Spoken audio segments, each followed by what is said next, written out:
Bir köy düşünün. Her evde aynı hasret, her omuzda aynı yük.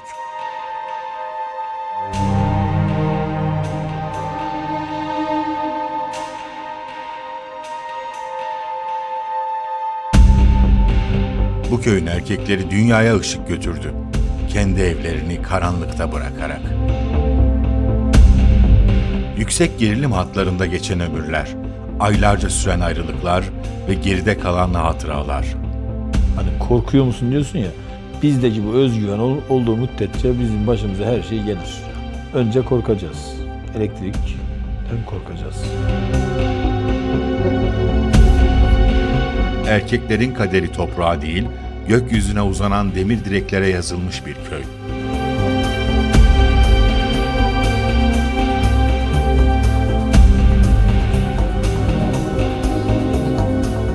Ölümleri falan duyuyordum zaten, diyordum ki niye çalışıyor bu insanlar? Madem ölüyorlar niye çalışıyorlar o dönemde?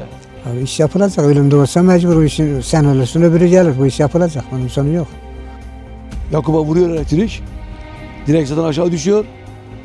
Yakup da direğin içine düşüyor aşağıya. Yanıyor orada. Direğin dibinden böyle alev çıkıyor. İnsanı öldürüyor kardeşim. Gerçek mi? Gerçek. Köyümüzde de o kadar insan öldü, canını verdi. Geride de o kadar acı biriktirdiler. Hala daha acıları devam ediyor. Gurbette anneler evlatlarını hani gönderirken sanki bir hani askere gönderiyormuş gibi bir duyguyla gönderiyordular.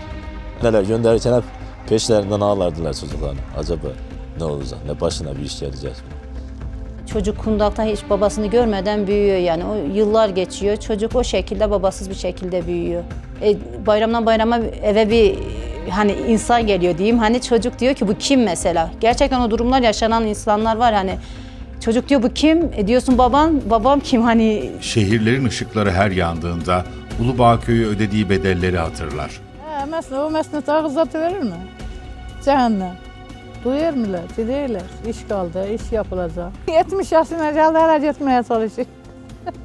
Elektrikçi bir babanın oğlusun ve etrafındaki bütün herkes elektrikçi. Düşünün ki hükümdarlar gibi babadan oğula geçen bir şey bu. Atadan oğullara geçen bir meslek. Büyüyünce hangi iş yapacaksın? Elektrik. Baban ne iş yapıyor? Elektrik. Amcan ne iş yapıyor? Elektrik. Herkes elektrik işi mi yapıyor? Dağların zirvesine meydan okuyan, ömrünü bir direğin tepesinde tüketen Ulubağlı elektrikçiler şimdi konuşuyor. Kulak verin, karanlığı boğanların kendi sesine kulak verin.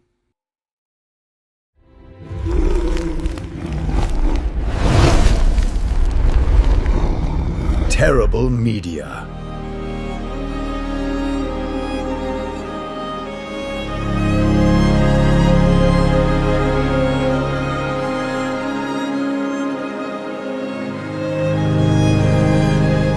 Burası elektriğe can verenlerin köyü. Burası Ulubağ.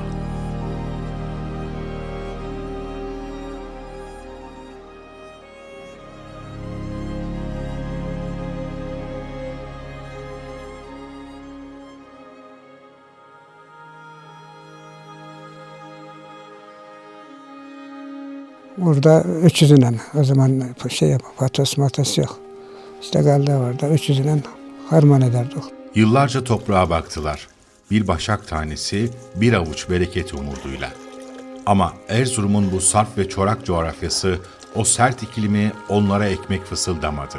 Herkes birbirinden 300, herkesin 300'ü yok. Onun için yardım eder, ona biçmesine yardım eder, toplamasına. Bu da ona harmanın 300'ünü verir. İşte yer olmayanlar da öbürlere yardım ederler. Onlar da ona işte elinden geldi o kadar ne insanlık yapırsa işte hayvanı varsa hayvanına samar, yoksa kendisine işte buğda, belli bir buğda verirdi. Buranın yani kimseye katmet edilecek bir şey yok. Burası eskiden bir şey. Yokmuş mecbur yani. Ama şimdi yani burayı besleyeyim de ben de geçim sağlayayım, o yok. Mecbur çalışacağız. Elektrikçi köye gelmeden önce, yani böyle bir gurbet diyelim, gurbet başlamadan önce köyümüz çiftçilikle geçiniyordu, anladın mı? Bundan yaklaşık 50 sene önce diyelim. Ben bile bir sürü çift sürdüm öküzlerden. kızacıyla sapı çekerdik harmana. Öküzlerine harmanı dökerdik. Elə olurdu ki, Dapərdə bir ay kalırdık bizim. Dapərdə əkin çok ya bizim. Bir ay kalırdık harmanda. Her şey zorundan idi o zaman.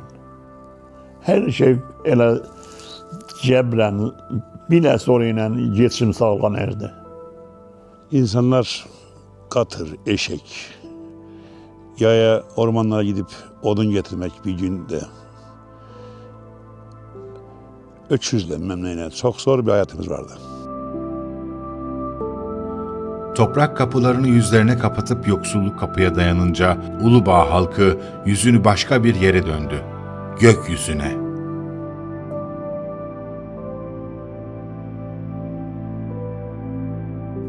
Bizim oraya bu santral geliyor ya, elektrik. Bu elektrik bize oradan yansıyor. Yani elektrik işi bize oradan empoze ediliyor. Davar 57 tane davarım var idi. Askere giderken geldim babam satmış. Ondan sonra elektriği işine başladık. 1977'de başladım. Askerden geldim, elektrik işi işte bizim köylüler gitmişler, işte duydum elektrik işi yapıyormuşlar Bayburt'ta. Ondan işte gittim Bayburt'a. Bayburt'un Hartobası'nda çalışıyordu o zaman işte orası. Bu köy neden bu işe mahkum oldu? Şimdi köyün, bizim köyün mesela bildiğin gibi kayalık, taşlık. Mesela başka bir yerden bir şeyimiz yok, gelirimiz yok. Aklı başında insanlar, yani işi bilenler, işi götürebilenler hemen onu kapıyor. Alıyor iş ve köyden de topluyor elemanları, götürüyor çalışmaya. Benim mesela çalıştığım dönemlerde işverenler işçileri paylaşamazdı. Hele de o en iyi ustalar var ya, onu yani açık artırmadan maaş verdiler ona. O zaman biz 300 lira alırız. Dedi sana 1000 lira vereceğim. Oraya Samal'ı götürmüştüm. Cibidi Hamza'yı götürdüm. Müdür Hasan'ı götürdüm o zaman. Bayağı adam bir ekip vardı orada. Trabzon'da babanla bana geldi ki sizi ortak edeceğim. Aydın sizin iş yüze güvenirim. Osman dedem dedi ki o benim 2 tane dedi burada adamım var. Onlar da elimden alıştım. Ben bırakmam katiyen. Etme Osman Çavuş dedi. 200'lere de iş aldım. Yani 3 ortak yapacağız. Ömer, Behtaş, ben. Üçümüz kabul etmedi. Gitti Yetim Şerif'i getirdi, ortak etti. Ondan sonra işte devam etti artık Olatı'nın işi. Bir lokma ekmek için toprağa kazmaktan vazgeçen Ulubağ'ın erkekleri bellerine emniyet kemerlerini, ellerine pense takımlarını aldılar. Para kazanacağım diye para yok ya şimdi. Abimde para yok. Babamda para yok. Fakir bayiyiz. Yeter ki bir iş buldum diye seviniyorum. Arkadaşlarımız bu işleri tercih ettiği için biz de aynı işi tercih yaparak da Ağrı Doğu Belediye'ne 1986 yılında ilk gurbet hayatım o zaman oldu. Artık bu işi de ver yapalım. Burada iş varsa ver yapalım. O arkadaşını getirmiş, akrabasını getirmiş. Bilek gücü, zaman saat ayrımı yapmadan işte bunlara kısa zamanda büyük paralar. O vesileyle bu işlere atılmışız. Akşam işten geldik. Az ekmeğimiz var. Ekmeği yedik.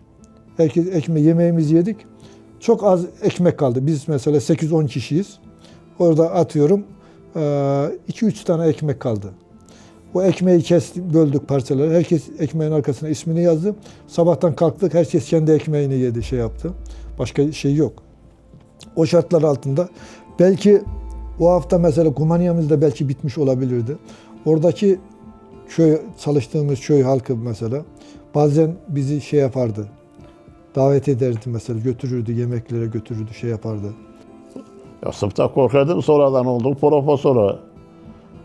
Babaannem benimle hiç kimse direklerde inip çıkamazdı. Pire gibi yazardık biz. 5 metrenin ucunda kuş gibi dolanırdık. Ama baban vücuduna göre cesareti başkadır. Babanın kuvveti, çok acı kuvveti vardı. Bayburt'ta babanınla Bir enerji direcinin kalın başına aynı ağaç bağladık. İkimiz, birimiz bir tarafta, birimiz bir tarafta, 4 kişi de geride. Niko, sağ rahmet, Mehmet Çavuş'un meclis inişlerse Fikret de ince başında. Daha yukarı gidiyoruz, geriden dediler ki Allah aşkına koyun patladık. İsmail dedi, şula ateş yiyorsunuz dedi. Başta 2 kişi, siz 4 kişi yine de patladı sağ. Siz de zehri yiyorsunuz dedi. Şimdi hiç korkmadım. Ben o işte gittim o zaman ya 3 tane ya 5 tane takardı. Onlar 2 tane takındı, ben 5 tane takırdım. 12 yaşındayım. Benim oraya gidip de onlara ben bir fayda edecek halim yok. Yani dayım beni götürmüş, yani işi öğreneyim. Öyle anlıyorum şu anda mesela. İlk gurbetim orada benim. Rahmetli dayım, işte oğlum git şu malzemeyi getir. Anladım, gidip getiriyorum. Çocuk gibi oynuyorum. Gerçekten. Orada bayağı bir zaman kaldık. Hatta orada ben bir direk omuzladım, yani hevesleniyorum ya. Direğin ağırlığından ayağım çıktı. Direkt bastı ben aşağı. Ne cüssem var benim ki 12 yaşında adam. Direkt ezdi beni, ayağım çıktı. 1 ay kadar orada kimse müdahale edemedi. Ayağım çıkık geziyorum ben toparlaya. 2 sene, 3 sene çıraklık yaptım. Ondan sonra ustam bana mobil kullanırdı. Dedim ustam ben de bir gün usta olurum. Yani bunu bana ayak sayı getir. Sıkı bağ telini getir. Çabuk getirsene. Yani kendisi 5 dakika çalışıyor. Ben 15 dakika 20 dakika koşturduğum için. Dedim bir gün ben de bu ustalık yaparım.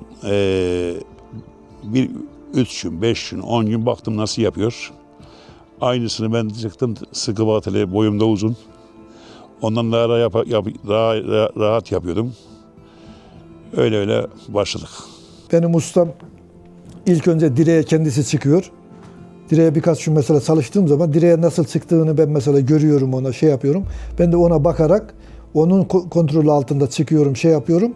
Yani oradan geri dönmen şimdi şey olmaz. Çünkü geri dönsen şu anda bizim köyümüzde, yani bizim çevremizde şu anda elektrik işinden başka bir işe gitme şansımız yok yani. Şimdiki gibi yasalarla korunan iş güvenliği kuralları, baretler ya da özel korumalı kıyafetler yoktu o eski günlerde.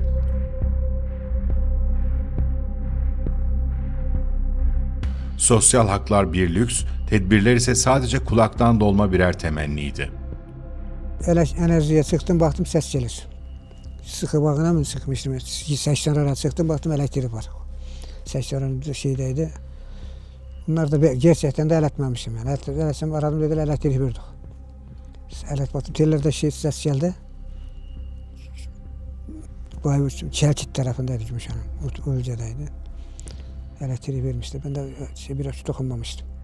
Biraz dikkat edin. Tehlikeli. Elektrik işi zor iş. Yine Fındıklı'da bir gaza başım geldi. 93 yine Latif Alkan'ın içinde. Direği omuzla dikiyoruz. Hesap yapamadık direk. Kalkınca avunu denk gelecek. Elektrikli direk. Çıktım çabuk penseyle hemen koparırken pensenin ağzı demir direğe denk gelince elimi tuttuğum direğe elektrik verdi. Kendimin kemerim de yok. Arka üstü ta Bosna düştüm yani tarlaya. Orada ucuz atlattık. Direk düştü üstüme Diyarbakır'da. 80 gün yattım. Çatalın kolu benim bu gömlece, odun gömleciydi. Gömlekse bu kalın gömleklerden. Buraya takıldı ya, kurtaramadım. Direk geldi, üzerimde düştü 12 metre. Enerji direci. İçine sonra tekrar dönüş. Günahını devam ettim.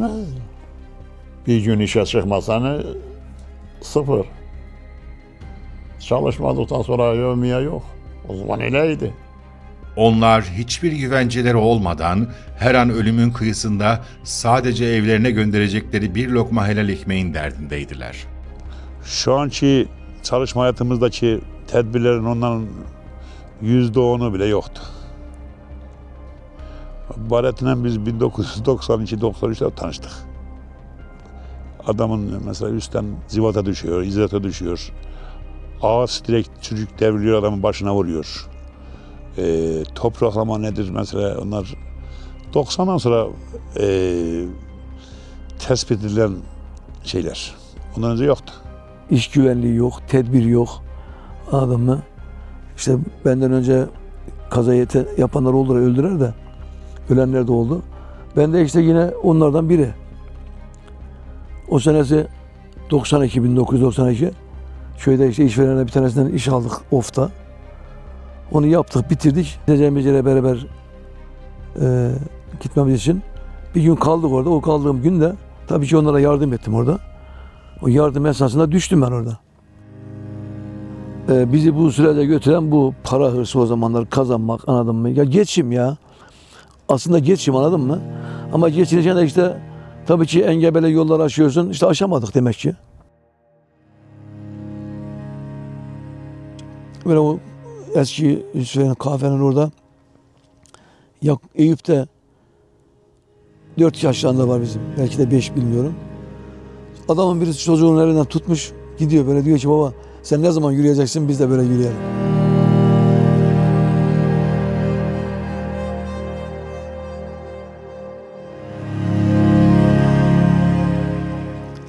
İçim acı dolmuştur, boş veririm ya. Kardeşlerimin acısı da başkadır. Buraya benim gelişim nedir sanıyorsun? Kaçtım köyden.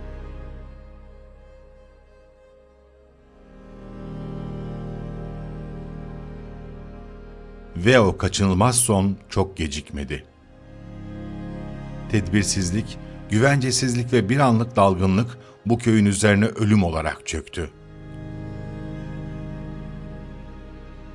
Onlarca metre yukarıda rüzgardan sarsılan oteller birer birer can almaya başladı.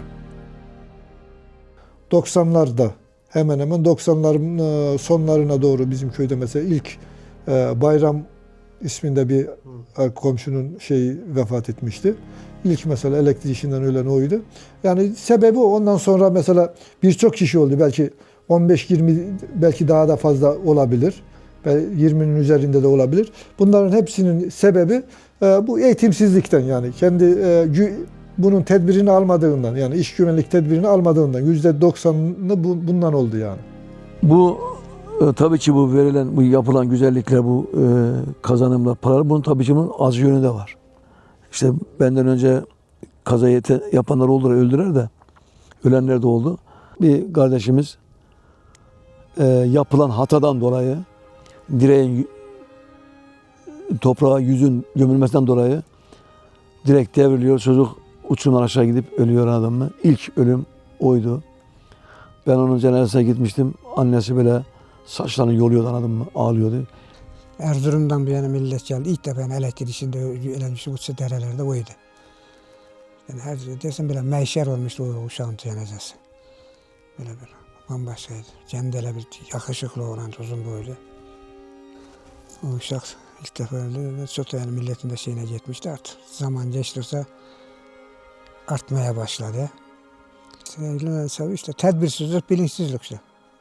Elektriği adam buradan kesir, iş ileride yapır, başkası gelir, köylünün vatandaşı, işte o Karadeniz'de, işte o şeylerde elektriği bilmeyen yüksek gerilimi verir. Adam da çalıştırır, bir adam bilir. Adam öldü gitti. Deliydi, çıktı ama kendi kendine çıktı. Maaş, o şimdiki zaman şey olsa şimdi var. Şu an için hemen zaten sigortasız bir şey, o zaman sigorta da yok. Sigorta da yok, şimdi adam işe başlamadan sigortasını yapıyor. Yoksa cezaları çok, mecbur yapıyor. Ya ateş düştüğü yeri yakar. Ölüm geldiği zaman tabii ki köy o anda hüzüne boğuluyoruz, hep bütün komşularımız. Düğünde mesela oynayacaksın, cenazede ağlayacaksın. Bu budur yani şeydir, ama biz oradaki o örf adetimiz yani onu gerektirir. Bir komşuda bir şey olduğu zaman kesinlikle evde mesela radyoyu açmak, teyip açmak asla öyle bir şey olmazdı yani. Bu öyle bir saygı, öyle birbirimize karşı saygı vardı, yani hürmet vardı. Sonradan bu sanki böyle bir normalleşti artık, ölümler olunca normalleşti. Filan adam direkten düşüp ölmüş. Köyde böyle oldu yani. Biz saymaya gerek yok da yani bayağı var yani bizim köyde bu elektrikten ölenler. Sadece çoğunluk olarak bizim ailede benden beraber 3 kardeş. Ben işte yine hayata tutunmuşum, iyi kötü. Ötekiler vefat etti. Bir de bir işte dayımın, Hüseyin dayımın uşakları 3 kardeş. Yine onlar da elektrikte Yani ailede çoğu olarak biz, ondan biz.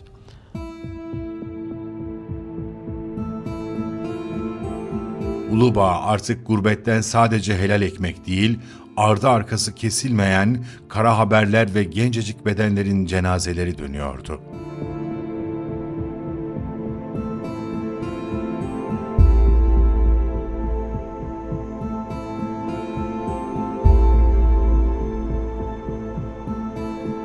Yani biz burada silsile, hani bir laf vardır ya, silsile gibi. Büyük nerede, küçük onu takip eder, o onu takip eder, o şekilde devam ediyor. 2007 yılıydı, askerden yeni gelmişti. İkimiz beraber Balıkesir'de işte bir ev tuttuk. Benim düğün yapacağım için. Beraber çalışıyoruz yani, ortaklaşa çalışıyoruz ikimiz. Düğünden geriye döndük, 20 gün sonra kaza ortaya çıktı zaten. İşe gideceğiz. Ben dışarı çıktım, bekliyorum. Hadi oğlum, hadi oğlum diye bağırıyorum. Bana diyordu ki Kamil bir dakika ya, bir çay içeceğim dedi ya. Hatta kapıya kadar geldi, yengesi de bardağı peşine getirdi, oraya kadar verdi. Meğer çocuğun son çay içeyim, yani çayıymış. Tabii bilemiyoruz bunu. Ama o akşam ben tek başıma döndüm eve. Direkten düştüğü söylendi. Ben tabii ki yani Resul'ün düştüğünü de bilmiyorum yani. Sadece arkadaşının birinin direkten düştüğünü diyorum. Ne alaka ya? Adam ben sepetle göndermişim. Sepete mi bir şey oldu gibi. Yani gittiğimde onu görünce zaten tabii olay farklı oldu. Şöyle suçladım. Acaba yanıma almasaydım, hani beraber olmasaydık olur muydu? Ama ben bunu yine diyorum. Yani bizdeki bu özgüven olduğu müddetçe bizim başımıza her şey gelir. Hani korkuyor musun diyorsun ya. Korkmadığımız müddetçe bu olay her zaman karşımıza gelecek yani.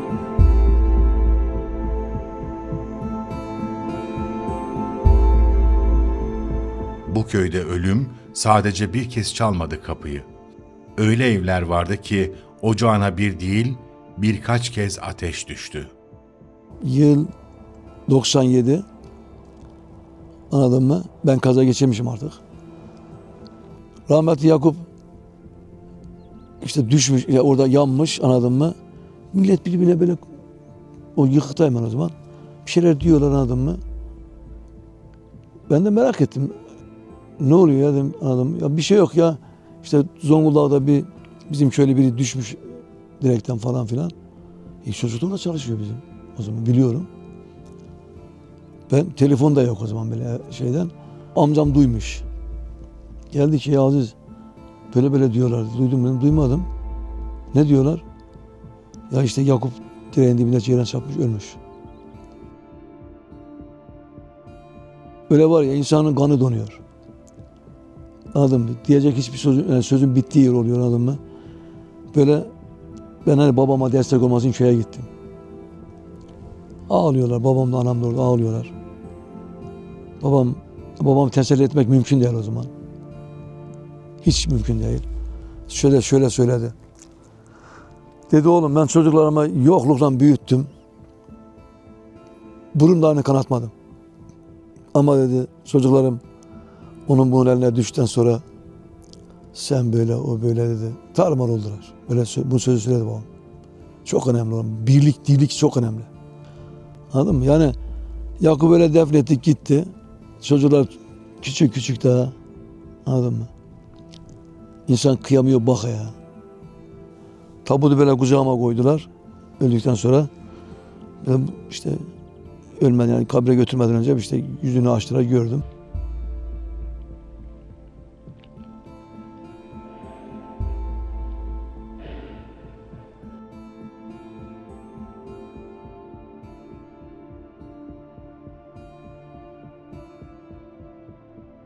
Süleyman'ın ölmüşse düğün için hazırlıklar yapmıştık. Bir ay sonra düğün yapacaktık. Dedim gitme oğlum. Dedi abi bir ay çalışayım da bir 3-5 kuruş param olsun, düğün yapacağım. Niye gitme diyorum. Yani gitsin çalışsın tabii ki, para kazansın. Aynı zamanda kitap okuyor bu. Erzurum'da ağır bakıma girmek için giriş yapmış. Orada sorulacak soruları ezberliyor. Gitmedim işte, çalış, ders çalışıyorum ya. Yok baba abi dedi, bir gün gideyim şey yapayım. Bir ay çalışayım geldim işte. Gitti. Yani benzer oldu benim rahmetli kardeşim Süleyman'da. Aynı şekilde adamın birinin yaptığı hatadan yandı gitti çocuk. Ve babam Süleyman öldüğünde böyle ağlaya ağlaya kucağıma düştü, dedi ki oğlum ben taş değilim, toprak değilim, ben bu acıya nasıl dayanacağım? Yakup öldü, sen böylesin, şimdi Süleyman öldü. Aynen böyle diyorum, şimdi ağlaya ağlaya böyle. O dayanamadı adam, bir sene sonra öldü adam. Allah rahmet etsin. Dayanılmaz ki oğlum, kimse dayanamaz ona. Besle, büyüt, getir 27 yaşına. 27 yaşında vefat etti oğlum. O da aynı. Yakup da, ben de 27 yaşına kaza geçirdim. 3-20.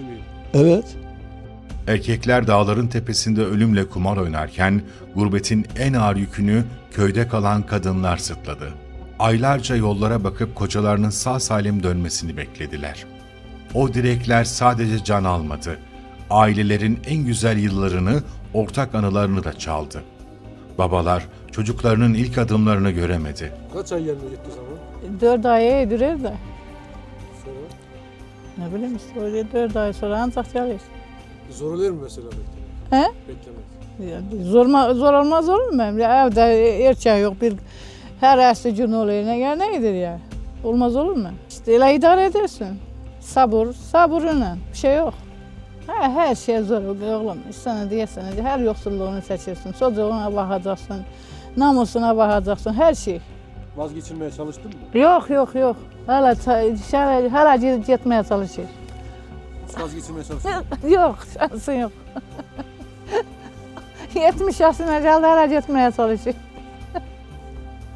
Ya işte Güneydoğu'dur, Karadeniz bölgesidir, işte Doğu Anadolu'dur. Hep 4 il bölgede çalışmışım, 4 bölgede. İşte babam gurbetten geldiği vakit böyle valizinden böyle bir koku var. Gurbetten getirdiği bir koku. Bir keresinde ben de Samsun'da çalışıyorum. Yağmur yağmış. Bir koku yayıldı böyle. Kendimden geliyor. Ama çok tanıdık. Diyorum bu koku neyin kokusu ki acaba? Baktım babamın kokusu.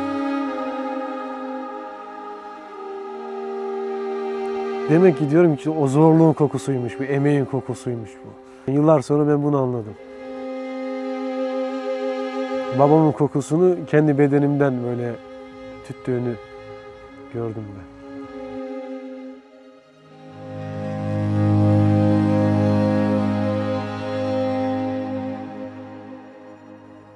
Babam olmuşum, haberim yok. Mesela çocuk okuma yazmaya başlamış. Bir şeyler öğretmeye çalışıyorsun. Sürekli ben ilgilenmek zorundayım. Hani çünkü babamız yanımızda yok. O çalışmak zorunda. Mesela küçük çocuğun daha yeni en güzel şeylerini takip etmek istiyorsun. Daha görüyorsun ki yürümeye başlamış. Babamız yanımızda yok. Yine hani ona tanık olamıyor. Konuşmaya başlıyor mesela. O zaman da yok.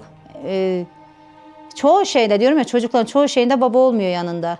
Bizim köyün geneli bu işin. Yani hani bir şey dediğiniz zaman, bizim köyün ismini verdiğiniz zaman, senin eşin de kesin elektrikçidir. Yani öyle bir diyalogumuz sürekli geçiyor. Bizim köyün mesleği olduğu için dedim ki yani bir eyvah dememin sebebi kesinlikle bir elektrikçiyle evleneceğim. Elektrik işi yapan insanları bildiğim için, bir de çok riskli bir iş olduğu için yani her an bir korku içindesin. Bir ölüm tehlikesi zaten, hani sürekli onu düşünüyordu insanlar, çevremdeki insanlar. Çok gençlerimiz gitti. Ne bileyim, çevremizde çok olan yani kaza geçirenler oldu, sakat kalanlar oldu. Yani çok riskli bir işti. Tabii ki o tür düşünceler kafanda bir soru işareti bırakıyor. Yani o yüzden eyvah dedim. Çok vazgeçirmeye çalıştım. Keşke başka meslek yapsan, hani devam etsen, başka bir şeyler yapsan, zor da olsa katlansan, yani elektrikçi olmasın da başka bir iş olsun. Ama olmadı.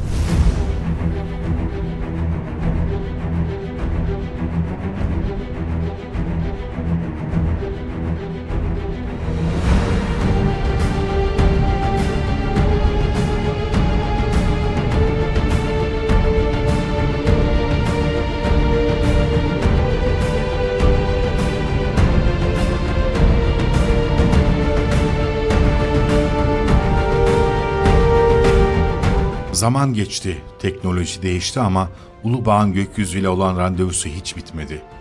Bugün Ulubağ'ın yeni nesil gençleri babalarından ve dedelerinden devraldıkları o mesleği gururla sürdürmeye devam ediyor.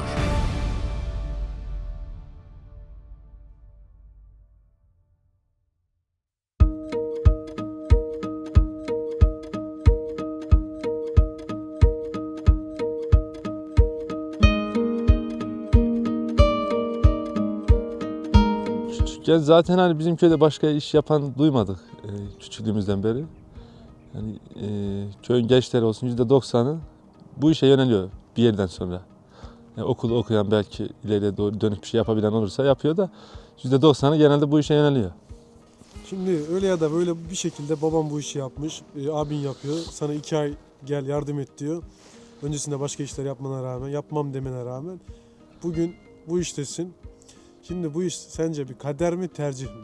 Bu tercih yani her türlü elektrik işini bir alternatif olarak kenarda tutuyorsun yani. Çünkü iş bulmam olanağın çok az. Her türlü iş bulabilirsin elektrik işinde. Yani alternatif tercih meselesi. Çocuğumun yani okumasını isterim, kendi iyi bir meslek sahibi olup çalışmasını isterim. Neden? Çünkü sabit bir iş yerin yok. Sürekli değişmek zorunda kalıyorsun. Aynı çalıştığın müteahhit aynı yeri elsen alamıyor yani. Bir faktör çıkıyor bir yerden. Büyüyünce hangi iş yapacaksın? Elektrik. Baban ne iş yapıyor? Elektrik. Amcan ne iş yapıyor? Elektrik. Herkes elektrik işi mi yapıyor? Alparslan gittiğimde konuşamıyordu, geldiğimde konuşuyor yani. Anlayabiliyorum dediklerini. O arayı kaçırmış. İşte çıkıyorsun mecbur mesela çalışacağın yer için. Geldim mesela Kırıkkale'ye. 2 ay falan evi taşıdım, çocukları taşıdım. Bir sene durmadık. Buradaki iş olmadan başka bir yere gittik ama evi taşıyamadım bir daha geri geleceğim için buraya. Ama bir sene başka bir yerde çalışmak zorunda kaldım. Yine gurbet oldu yani. Gurbetin gurbetini yaşadım. Çocuklarından uzaksın ya, ailenden, eşinden uzaksın. İnsanı yani yoruyor, yıpratıyor bir yerde. Ya sevgi olarak olmaz tabii ama çocuğun gelişimini göremiyorsun. O işte o yaş aralığındaki dönemi kaçırmış oluyorsun.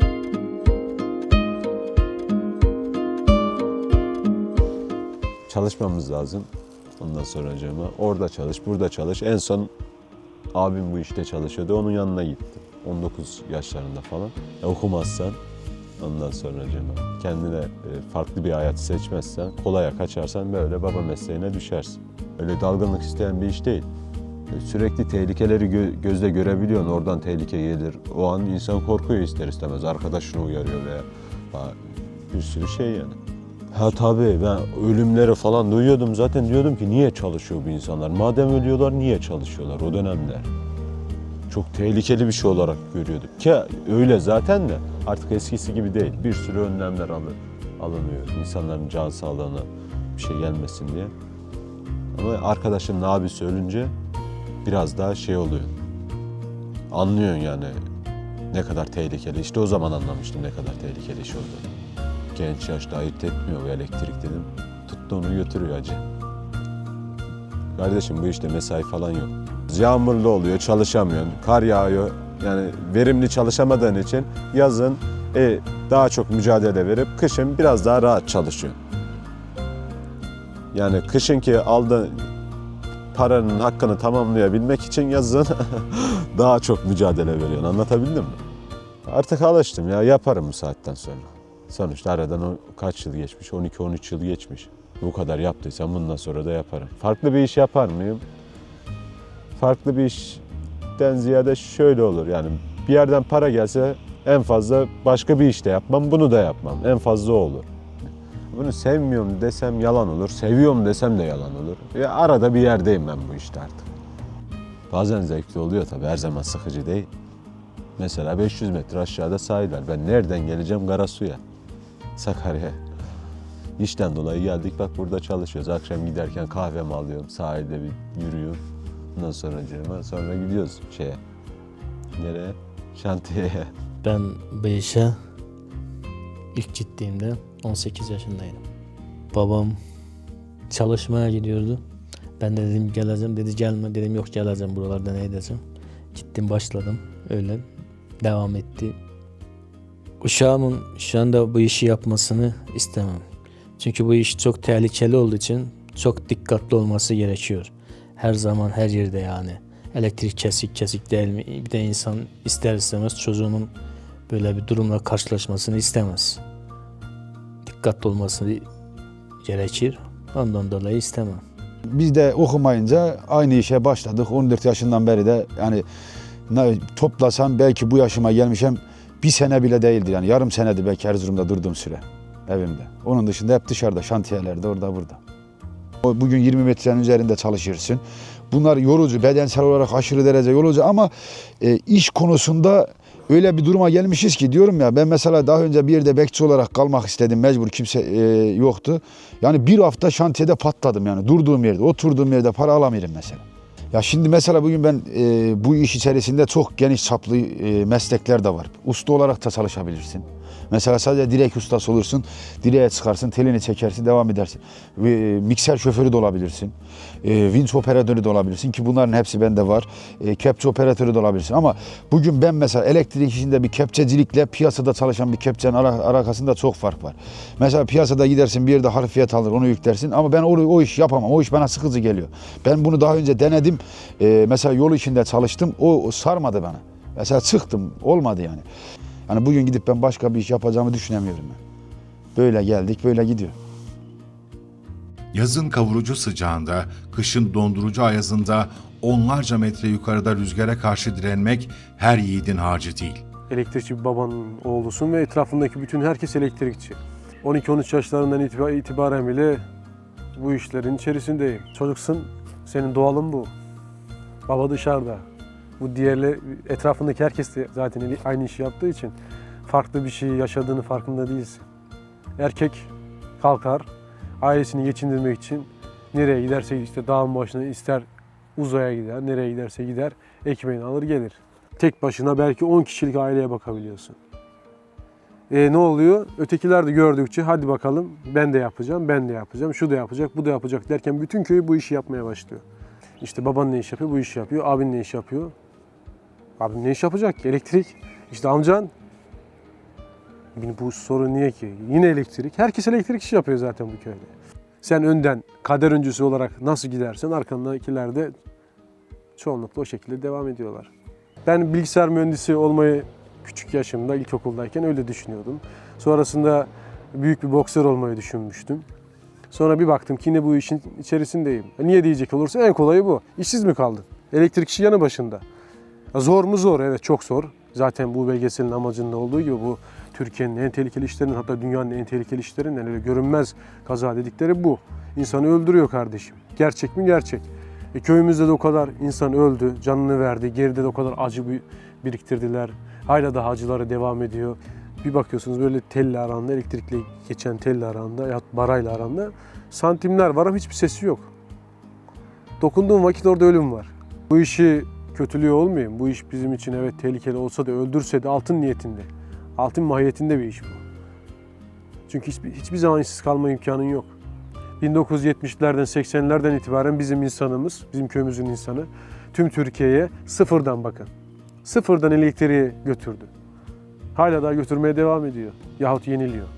Yani şimdi bana göre elektrik işi böyle zorluk, yağmur, çamur, kar, kavurucu güneş, gurbet, hasret, temiz olma şansın yok. O pis şantiyelerde çalışacaksın. O pis şantiyenin içinden çıkıp hayatını idame ettirecek, orada parayı kazanmaya çalışacaksın. Bu tür dertler ne olmayacak? Bayramlarda köye geldiğin zaman şu tıraşın şurası bembeyazken ensen simsiyah olacak. Elektrik işi bu demek.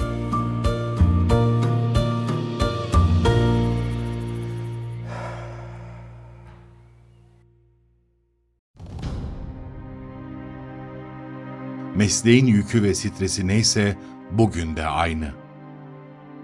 Ama artık o eski korumasız günler geride kaldı. Kulaktan dolma temennilerinin yerini sıkı tedbirler, baretler ve modern iş makineleri aldı.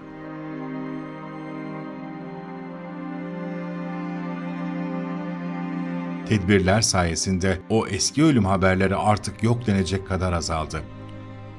Şimdiki oğullar ekmeklerini yine alın teriyle ama bu kez evlerine sağ salim dönebilmenin güvencesiyle kazanıyor. Bu meslek benim için Şimdi çocukluktan başladığımız için bu işe. Ta 15 yaşında başlamışız. O zamandan bu zamana hani zor meslek olduğu için artık bizde bir şey bıraktı o. Hani nereye gitsen de işi bırakamıyorsun. Başka bir sektöre de şey yapsan, bu seni bir şekilde bir yerden alıp gelip buluyor yani. Sen o meslekten çekiyor, kendine çekiyor. Eskiden daha zordu, şartlar daha zordu yani çalışma şeyinde. İşte direkleri omuzla dikerdik, çukurlar elle kazardık, betonu elle atardık. Yani teknoloji yoktu o zaman. Ekibin bir tane kamyon oluyordu. İşte üzerinde malzemesi gidiyordun, o kamyonla işte işini yapıyordun, geliyordun. Onlar hani kemermiş, baretmiş, o tür şeyler yok zaten. İSG hiç yok. Yani iş güvenlik diye hiçbir şey yok. Kara düzen çalışıyorsun. Şimdi öyle değil ki. Şimdi makineler var, vinçler var. Yani her şey artık teknolojiye bağlanmış. O yaparken sık bağın ucunu kaçırıyor OG'ye. OG'de çarpılınca ölüyor. İşte yani o riskler çoktu eskiden ama şimdi öyle bir şey yok. Şimdi enerjili direğe hiçbir şekilde çıkamıyorsun. Yasak. Yeni direğe çıkıyordum zaten. Çıktım. Alpek diyoruz. Alpek'i böyle kancaya geçirecektim. Neyse kendimi konumlandırdım. Tabii konumlandırdığımda ucunu yanlış yere takmışım herhalde kemerin. Oradan böyle şey yapınca çıkınca ben tabii ki yük vermişim kemere ya. Çalışacağım orada. Oradan çıkınca şeyin gittiğini gördüm zaten. İpin gittiğini gördüm ama elimi attığımda şey yapamadım, yetişemedim. Böyle sırt üstü asfalta çakıldım. Gözlerimin kaydığını hissettim geriye doğru. 1-2 saniye zaten o şey zaten Azrail geldiği zaman saniyeye bakmaz. Alır götürür de. O an kaydığını hissettim. Sonra geri toparladım. Vücudu sıkı tutuyor ya. Beni dağıtmadı hani orada. Yani montun, kemerin, berenin sayesinde orada ucuz atlattım. Riski yüksekti ama çalışma keyfi vardı o zaman. Çalışma ortamı, arkadaşlar karışan yok, eden yok. Gidiyorsun analizde, zor şartlarda çalışıyorsun ama keyif vererek çalışıyorsun yani. Ama şimdi öyle değil. Her şey teknolojiye bağlı ama artık keyif vermiyor yani. Diğer civar köylerde her türlü meslekte çalışan var ama bizimki farklı. Şimdi tabii biraz daha şimdi gençler şey yapmıyor, tercih etmiyor bu işi de. Genelde hani operatörlük işte başka şeyler yöneldiler yani bu işten uzak. Daha bu işin geriden yetişen yok. Son şeyleri biziz zaten.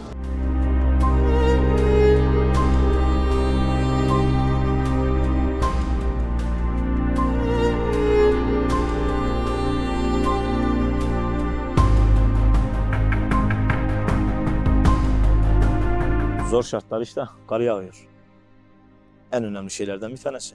Şu an sen direğin üzerinde olduğunu düşün. Senin enerjin kesik. Senin bulunduğu yerden ileriye 5-6 tane köyün enerjisi yok. Sen şimdi orada üşümeyi mi düşüneceksin, o köylerin enerjisini vermeyi mi? Mecbur üşüsen de o köylerin enerjisini verebilmek için çalışmak zorundasın o. Korku yok. Alıştık. Tamamıyla işi benimsedik. Yüksekte olsun, yerde olsun, her şekilde. Yani korku dediğin zaman korkmuyor değilim. Bazen mesela vinci çok kötü yerlere sokuyorum. Kendimden değil, vinci çıkarmaktan korkuyorum, çıkaramamaktan korkuyorum. Veyahut da vinci bir yerden aşağı bırakmaktan korkuyorum. Biz zaten iş olarak güvenliğimizi her şekilde aldığımızdan dolayı, kemerimizden tut her şeyimizden kullandığımızdan dolayı, yani alıştığımdan dolayı, benim için belki bu biraz kolay olabilir, belki başkası için biraz zor olabilir korku amacı ama ben korkmuyorum. Çalışmaktan da, yüksekte çalışmaktan da orada herhangi bir şekilde. Elektrik tabii ki de elektrikli olduğu sürece zaten direkte işimiz olmadığından dolayı, elektriksiz çalıştığımızdan dolayı ondan dolayı pek korkum yok. En yakınları mesela annemin öz amcasının oğlu. Resul abim vardı rahmetli. O zaman mesela çok ağlamıştım. Hacer bibimin oğlu Yakup abim olsun, Süleyman abim olsun. Onlarda da mesela çok üzülmüştüm. Yine aynı şekilde yakın akrabalarımızdan Mehmet abi filan. Adem abinin abileri. Mesela onlarda da çok üzüldük. Ama dediğim gibi en başta bu iş bizim ekmek paramız olduğu için ve biz bu işte haşır neşir çocukluğumuzdan beri bu işte olduğumuz için Yani aklımızda başka bir iş hiçbir zaman olmadı. Devamlı biz bu işte devam ediyoruz. Ve bu da ömrümüz gittikçe devam edecek. Sence bu iş bir kader mi tercih? Bence tercih. Kader olsa herkes yapardı. Yani ya da bizim köyün kaderi mi diyelim bilmiyorum. Yani şu an bizim belli bir yaşın altındaki tercihini yapmadı mesela elektrik işi olarak. Ne oldu? Başka bir şekilde hayatlarını sürdüler. Başka bir şekilde kazançlarını devam ettirdiler. Ama az ama çok. Bizler de artık bu işin bir hani derler aşısı var ya, aşısı mı ya da suyundan içen mi derler ya. Biz bu işin suyunu çocukluğumuzda içtiğimizden dolayı biz vazgeçemiyoruz. Ya teşekkür ediyorum. Umarım bu belgesel istediğimiz gibi olur. Yani ben bu köyün bir evladı olaraktan, kamera karşısına geçmiş bir evlat olaraktan üzerime bunu bir borç bildim ben. Bu borcumu yerine getirmek istedim. Yani bunu bilinir, bu konuyu bir görünür hale getirmek istedim. Ta 80'lerden 70'lerden itibaren bu meslek icra ediliyor. Birçok kayıp verildi, verilmeye devam edildi. Her türlü fedakarlık yapılıyor. Bu neden görünür olmasın ki? Ben hikaye arayışındayken bir bakıyorum ki bizden daha büyük bir hikaye yok şu an için. Müthiş büyük bir hikaye. Umarım hakkıyla bunu verebilmişizdir. Şu anki tek isteğim, dileğim bu benim. Teşekkür ediyorum hepinize izlediğiniz için. Sağlıcakla kalın. Babalar gökyüzünü miras bıraktı. Oğullar o gökyüzünde ekmek kavgasını büyüttü. Ulubağ'da hikaye hiç bitmedi. Hatlar hiç kopmadı. Karanlığı boğanların, elektriğe can verenlerin ve bir onur nişanı gibi kuşaktan kuşağa taşıyanların hikayesiydi bu. Onlar dünyaya aydınlık taşımaya, bizlerse onların ödediği bedelleri unutmamaya devam edeceğiz.